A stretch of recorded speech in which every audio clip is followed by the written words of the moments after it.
இந்த உலகமே மர்மங்கள் நிறைந்த உலகம். அப்படிப்பட்ட இந்த உலகத்துல இதுவரைக்கும் நிறைய விடை தெரியாத மர்மங்கள் இருக்கு. அதை பத்தி தான் எந்த ஒரு வீடியோல நீங்க பார்க்க போறீங்க. வாங்க டைம் யூஸ் பண்ணாம வீடியோக்குள்ள போகலாம். இந்த வீடியோ நம்ம முதல்ல பார்க்க போகிறது zodiac killer, one of the most wanted criminal, அதாவது சீரியல் கில்லர் இன் அமெரிக்காவில். கலிஃபோர்னியாவில் 1960 காலகட்டத்திலேருந்து 1970 காலகட்டம், அதாவது கிட்டத்தட்ட 10 வருஷமாக 37 பேரை கொண்டு இருக்கானா எந்த ஒரு ஜோடியாக் கில்லர். இதில் ரொம்பவும் நோட்டபுளாக நடந்த ஒரு பெரிய மர்டர் என்னன்னு பார்த்தீங்கன்னா, டிசம்பர் 20, 1968 வந்து பார்த்தீங்கன்னா ஒரு ஹைஸ்கூல் ஸ்டூடெண்ட்டை கொண்டு இருக்கான் எந்த ஒரு ஜோடியாக் கில்லர் கலிஃபோர்னியாவில். இன்னொரு கொலைக்கு இந்த ஜோடியாக் கில்லர் பிளான் பண்ணுறான். அதாவது இது எப்போ நடக்குதுன்னு பார்த்தீங்கன்னா, ஜூலை 4, 1969. அப்போ ஒரு பையனும் ஒரு பொண்ணையும் கொல்ல பார்க்குறான் எந்த ஒரு ஜோடியாக் கில்லர். அப்போ அந்த பொண்ணை கொண்டுட்டான், இந்த பையன் மட்டும் சிறு காயங்களால் தப்பிச்சிட்டான்.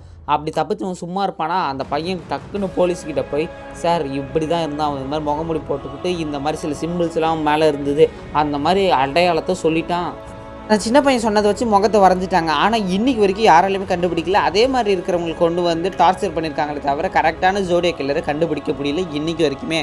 அமெரிக்காவில் 37 பேரை கொண்டவனை வச்சு சரின்னு சொல்லி இதே ஒரு கதையாக்கி ஒரு 2007 இவனை வச்சு ஒரு படமே வருது. அந்த படம் பேர் ஜோடியாக். இவனை பற்றி நிறைய கதைகள் கட்டுரைகள்னு சொல்லி ஜோடியாக் அப்படின்றத வச்சு நிறைய வருது. கொஞ்சம் வருஷத்துக்கு அப்புறம் லெகி ஆலன் சொல்லி அப்படின்னு ஒரு ஆளை பிடிக்கிறாங்க. இவன் கிட்டத்தட்ட ஜோடியாக் கில்லர் மாதிரியே இருக்கான் அப்படின்னு சொல்லி 1969 ஒரு வாட்டி, 1971 வருஷத்தில் ஒரு வாட்டியும் இவனை நல்லா இன்வெஸ்டிகேட் பண்ணுறாங்க.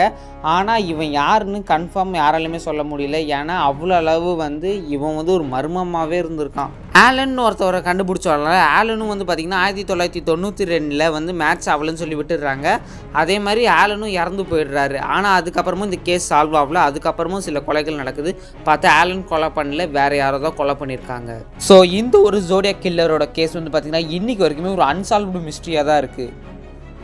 இந்த ஒரு வீடியோவில் நம்ம ரெண்டாவதாக பார்க்க போகிறது the Oak Island of money pit. ஒரு பெரிய மர்மமான விஷயம், அதுவும் புதையில தேடினா அது இந்த ஓக் ஐலாண்ட் மணி பிட்டை பற்றி கன்ஃபார்ம் வந்திருக்கும். 2வது செஞ்சுரி காலத்தில் பார்த்தீங்கன்னா இந்த புதையில தேடுற வேட்டைன்றது ரொம்பவுமே பெருசாச்சு. அப்போ ஒரு 3 இளைஞர்கள் இந்த இடத்துல ஒரு பெரிய ஒரு குழியை தோண்டி தேடுறாங்க.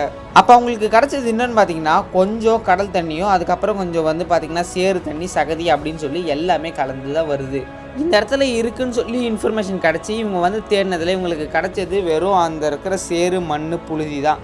இவங்களுக்கு கிடைக்க வேண்டிய தங்கமும் வைரமும் எதுவுமே கிடைக்கல. குழி தோண்டிக்கிட்டே போகிறாங்க, ரொம்பவும் ஆழமாக தோண்டிட்டு போயிட்டு இருக்காங்க. தி ஓக் ஐலாண்ட் மணி பிட் எங்கே இருக்குதுன்னு பார்த்தீங்கன்னா கோஸ்டல் கார்டு ஏரியா, கனடா கிட்டே இருக்குது. இவங்க எப்போ தேட ஆரம்பித்தாங்கன்னு பார்த்தீங்கன்னா 1795 தான் இதை தேட ஆரம்பிச்சிருக்காங்க. ஒரு புதையல் ஏதோ இருக்குது அப்படின்ற ஒரு இன்ஃபர்மேஷனை தேடி. ஆனால் அவங்களுக்கு கடைசி வரைக்குமே எந்த ஒரு புதையலுமே அந்த இடத்துல கிடைக்கல இன்றைக்கி வரைக்குமே. தேடி இன்னும் நிறைய பேர் அங்கே கூட போயிட்டு இருக்காங்க. ஆனால் சில பேருக்கு ஏதோ 1-2 கிடைச்சது மாதிரி தான் ஏதோ ஒரு தகவல் வருது. இந்த வீடியோவில் நம்ம 3ஆவதாக பார்க்க போகிறது தி கோஸ்ட் காலனி ஆஃப் ரொனாக். அமெரிக்காவோட ஒன் ஆஃப் தி ஓல்டஸ்ட் மற்றும் அன்டெஸ்ட் மிஸ்ட்ரினா அது எந்த ஒரு கோஸ்ட் காலனி ஆஃப் ரொனாக் தான். அதாவது பார்த்தீங்கன்னா மக்களே, 1587 வருஷத்துக்கு முன்னாடி பார்த்தீங்கன்னா இங்கிலீஷ் நாட்டை சேர்ந்த ஒரு வியாபாரி அவர் என்ன பண்ணியிருக்காருன்னு பார்த்தீங்கன்னா நார்த் கரோலினாக்கு வந்துக்கிட்டு இருக்கப்ப, அவர் பேர் ஜான் ஒயிட், அவரும் அவர் ஃபேமிலியும் வந்துக்கிட்டு இருக்கப்ப சரி ஏதோ ஒரு பிரச்சனையால் 1590 வருஷம் பார்த்தீங்கன்னா இங்கிலாண்டுக்கு திரும்பி போகிறதுக்கு ஒரு வந்திருக்காரு. ஆனால் இங்கிலாண்டுக்கு திரும்பி போகிற வழியிலே பார்த்தீங்கன்னா அந்த கோஸ்ட் காலனி ஆஃப் ரொனாக் அப்படின்றவங்க வந்த ஒரு கப்பலோட பேர் தான் அது. அந்த கப்பல் பார்த்தீங்கன்னா மாயமாக மறைஞ்சிடுச்சு.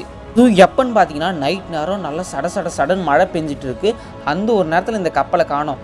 இதை தேடி போனவங்க நிறைய பேர் இந்த இடத்துல நிறைய அந்த ட்ரைபல் பீப்புளெலாம் இருக்காங்க. அவங்க ஏதாவது கொலை கூட செஞ்சுருப்பாங்க, கப்பலை உடச்சிருப்பாங்க, இல்லைன்னா சூறாவளி அடிச்சுட்டு போயிருக்கோம்.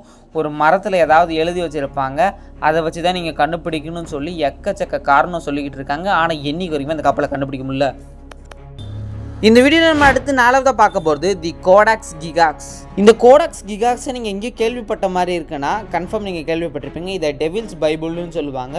ரொம்பவும் அமானுஷ சக்தி நிறைந்த ஒரு பைபிள் தான் இது. இதில் என்னடா ஸ்பெஷல் அப்படின்னு கேட்டிங்கன்னா, இந்த உலகத்திலே இந்த டெவில்ஸ் பைபிள்ன்ற புக்கு ஒன்று தான் இருக்குது. அது மட்டும் இல்லாமல் 13வது செஞ்சுரியில் எழுதப்பட்ட எந்த ஒரு புக்கு 36 இன்ச்சஸும் 165 பவுண்ட்ஸும் வெயிட் அதிகம்.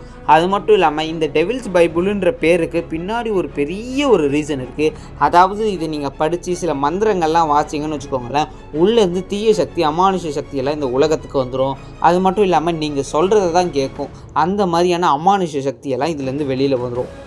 அதனாலே பார்த்தீங்கன்னா இது ஏதோ ஒரு மியூசியத்தில் பத்திரமா பாதுகாக்கப்படுது அப்படின்றாங்க. இது வந்து யாருக்கும் தொட அலோடு கிடையாது. முக்கியமாக நீங்கள் ஏதாவது தொடணுன்னா அதுக்கு முன்னாடி நிறைய பர்மிஷன்லாம் இருக்குது. அது மட்டும் இல்லாமல் அந்த நாட்டில் வச்சுருக்கிறத வந்து இவங்க வந்து ரொம்ப வேல்யூபிள் அண்ட் ரிலீஜியஸான ஒரு பைபிளாக பார்க்குறாங்க. அடுத்து நம்ம இந்த வீடியோவில் 5ஆவதா பார்க்க போது பாஸ்குலா யூஎஃப்ஓ. ஒன்றும் இல்லைங்க, இது ஏன் இப்படி சொல்கிறாங்கன்னா, யூஎஃப்ஓவை ஒரு இடத்துல பார்த்துருக்காங்களாம். அக்டோபர் 11, 1973 அப்போ 2 நார்மலான ஒரு ஒர்க்கர்ஸ், ஒருத்தர் பேர் சார்லஸ் எக்கோசன், இன்னொருத்தர் பேர் கேல்வின் பார்க்கர். இவங்க 2 பேரும் வேலை செஞ்சுட்டு வீட்டுக்கு திரும்புகிறப்ப வந்து பார்த்தீங்கன்னா யூஎஃப்ஓவை பார்த்துருக்காங்களாம். ஆனால் இது யூஎஃப்ஓன்னு அவங்களுக்கு தெரியல. இப்போ பெரிய ஒரு ஓவல் ஷேப்பில் ஒரு பெரிய இட்லி தட்டு மாதிரி இருந்திருக்கு. அதுலேருந்து ஒரு பெரிய ப்ளூ லைட்டு மற்றும் பிங்க் லைட் கலந்த மாதிரி இருக்குது. அதுலேருந்து தோல் ரொம்ப சுருங்கின ஒல்லியான மனுஷங்க இறங்கியிருக்காங்க. ஆனால் அவங்க தலையில் முடியெல்லாம் இல்லை அப்படின்ற மாதிரி லோக்கல் போலீஸ் ஸ்டேஷனில் வந்து சொல்லியிருக்காங்க. அப்புறம் இவங்க சொன்னதை வச்சு இன்வெஸ்டிகேட் பண்ணி பார்த்தா, அப்புறம் இவங்களை மெடிக்கல் டெஸ்ட்டுக்கு எடுத்துகிட்டு போய் பார்த்தா இவங்க சொன்னது நிஜமாக தான் தெரிஞ்சிருக்கு. அதாவது நம்ம ஒரு மயக்கம் மாதிரி வர வச்சு இந்த அணியன் படத்தில் கேட்பாங்க பார்த்தீங்களா, நீங்கள் சின்ன வயசில் என்ன பண்ணீங்க அந்த மாதிரி. உண்மையாகவே உங்களை டெஸ்ட் எடுத்து பார்த்துருக்கப்ப இவங்க இதே மாதிரி இவங்க சொன்ன மாதிரியே ஒரு 2 மனுஷங்களை பார்த்துருக்காங்களாம், தோல் சுருங்கின மனிதர். அப்புறம் சயின்டிஸ்ட்லாம் வந்து பார்க்குறாங்க. அப்புறம் இவங்க ஏலியனை தான் பார்த்துருக்காங்கன்னு சொல்லி உறுதிப்படுத்துகிறாங்க. ஒரு மனுஷன் சொன்னால் பொய், 2 மனுஷங்களும் சேர்ந்து சொல்கிறாங்க. இவங்க எதுக்காக இப்படி சொல்கிறாங்க, உண்மையாகவே இவங்க பார்த்துருப்பாங்களான்னு சொல்கிறது இன்றைக்கி ஒரு மர்மமாக இருக்குது. அடுத்து இந்த ஒரு வீடியோ நம்ம பார்க்க போகிறது the disappear plane. Malaysia Airlines flight MH370 அப்படின்ற ஒரு பெரிய, அதாவது சொல்லணும்னா 21ஆவது செஞ்சுரியில் ஒரு பிக்கஸ்ட் மிஸ்ட்ரினா அது இந்த ஒரு பிளெயின் சம்பவம் தான்.